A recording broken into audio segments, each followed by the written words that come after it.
Bawat TechVoc graduate, world class. Yan po ang tatak TESDA. Ikaw ba ay isa sa kanila? Ikwento mo naman sa amin ang iyong storya. Naririnig ko sa aking mga guro na kapag sila ay nagretiro, ang gusto nilang gawin ay makarating sa iba't ibang parte ng mundo. Dito nagsimula ang aking pangarap na makarating sa iba't ibang parte ng mundo nang sa gayon ay makita at maranasan ko ang ganda ng mundo. Bunso ako sa aming magkakapatid. Pinanganak at lumaki ako dito sa probinsya ng Quezon.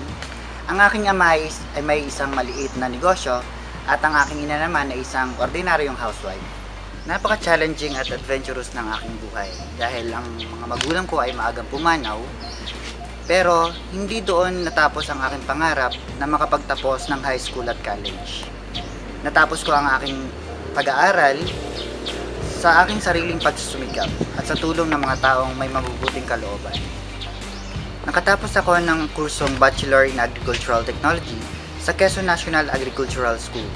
At makalipas ang ilang buwan, ang kauna-unahan kong naging trabaho ay sa isang kilalang fast food chain bilang isang dining crew. Napag-alaman ko rin na sa TESDA UNAS ay nagbibigay ng iba't ibang training tungkol sa tourism industry. Matapos ang ilang buwang pagsasanay, nakakuha ako ng National Certificate Level 2 sa Qualification Housekeeping Services at Food and Beverage Services. At ito ang naging susi ko upang makapasok dito sa industriyang ito. Nagkaroon ako ng pagkakataong makapagtrabaho sa isang 5-star hotel sa Makati bilang isang room attendant. At malaking bahagi ng aking training sa TESDA UNAS ang nagamit ko sa aking trabaho.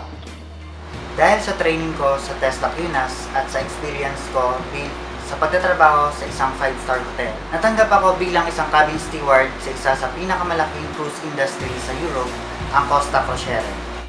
Dito natupad ang aking pangarap na makarating sa iba't ibang lugar sa mundo, makita ang iba't ibang lahi, at maranasan ang kanilang kultura. Sa ngayon, patuloy pa rin ako sa aking profesyon bilang isang cabin steward, nakapag-invest na ako sa aking sarili at nakatulong na ako sa aking pamilya. Tuwing umuwi ako dito sa Pilipinas, patuloy kong ibinabahagi ang aking karanasan at ang aking kalaman dahil isa na ako ngayong TESDA Accredited Assessor ng Qualification Housekeeping NC2 at Food and Beverage Services NC2. Mahaba ang paglalakbay patungo sa tagumpay. Ngunit hindi ito maaabot kung hindi ka magsisimula sa isang hakbang. At ang unang hakbang na ginawa ko ay ang TESDA. Dahil dito, nakuha ko ang skills na naging sandat ako upang makamit ko ang aking pangarap. Ako si Richard Villalon, tatak TESDA!